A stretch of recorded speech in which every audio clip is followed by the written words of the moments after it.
السلام عليكم ورحمة الله وبركاته kulanti wacan oo wanaagsan asxaabteena meel kastoo aad joogtaan kusoo dhawaada barnaamijkeena ciyaaraha waxaanu ku eegi doonaa qodobo dhowr ah oo ku saabsan dunida kubadda cagta haddii anagu cusub tahay daawada fadlan subscribe inoo saar siina sheer garay saaxiibadiinana la wadaaga dhammaantiinba aanu ku bilownay kooxda Chelsea ayaa xiiso dhab ah u qabtay saxiixa xidiga weerarka ugu ciyaara kooxda Everton Richarlison sida laga soo xigtay Simon Phillips saxafiga ayaa sheegay inuu Tuchel taageero weyn u yahay weeraryahanka Everton isla markaasna doonaya inuu la soo saxiixdo xidiga Chelsea iyo Thomas Tuchel ayaa u doonaya saxiixa xidiga laba sabab darteed kuwaas oo ku qasbay in ay u dhaqaaqaan saxiixa xidiga reer Brazil sababta ugu horeysa ayaa ah qiimaha xidiga oo aad u hooseyn doona marka loo eego suuqa maanta oo ah mid aan si dhib yar lagu helin weeraryahano sababta kale ayaa ah inuu xidiga khibrad fiican u leeyahay horyaalka Premier League isla markaasna uuna la qabsi u baahnayn Chelsea ayaa suuqa ugu jirta bedelka Lukaku kaas oo ku dhow inuu ku biiro kooxda Inter Milan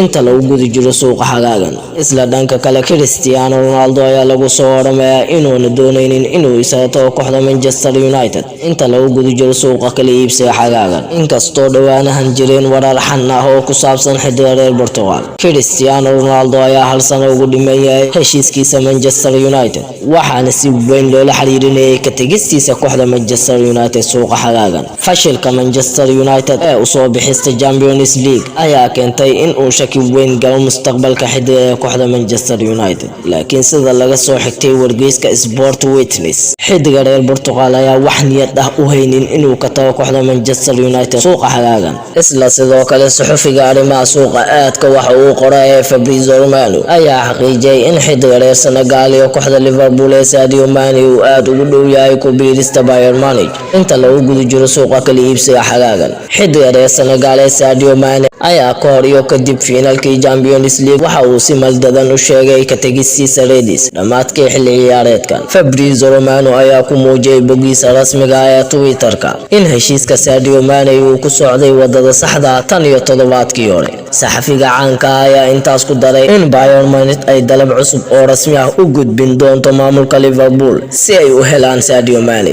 ku dhawaaqista Sadio Mane ee Bayern Munich ayaa ah mid waqti yar uu ka harsan yahay maadaama heshiiska shakhsi ah ay islaaf garteen maamulka iyo ciyaaryahanka waxaana muddada qandaraaskani uu noqon doono 3 sano isla xidiga Roberto Lewandowski ayaa iska diiday fursad uu ugu biiri lahaa kooxda Chelsea xagaagan xilli weeraryahanka Bayern Munich doonaya inuu ku biiro kooxda Barcelona xidiga Lewandowski ayaa diiday inuu heshiis cusub u saxiixo kooxda Bayern Munich xilli hal sano ugu dhimayay heshiiskiisa kooxda waxaana ay arrintaas heegan gelisay kooxo badan oo ay ku jiraan Barcelona iyo Chelsea sida laga soo xigtay wargeyska Sport Roberto Lewandowski ayaa iska diiday inuu ku biiro kooxda Chelsea isagoo doorbida ku biirista kooxda Barcelona tababare Thomas Tuchel ayaa doonaya inuu weeraryahan tayo leh keeno garoonka Stamford Bridge kadib qaab ciyaareedkii liitay ee Romelu Lukaku waxaana uu xidiga Lewandowski u soo bandhigay inuu ku biiro Chelsea kooxda Barcelona ayaa haatan la filayay inay u dhaqaaqdo saxiixa xidiga Lewandowski kadib markii ay heshay lacag ay ku gali karto suuqa kuna xoojin karto xagaagan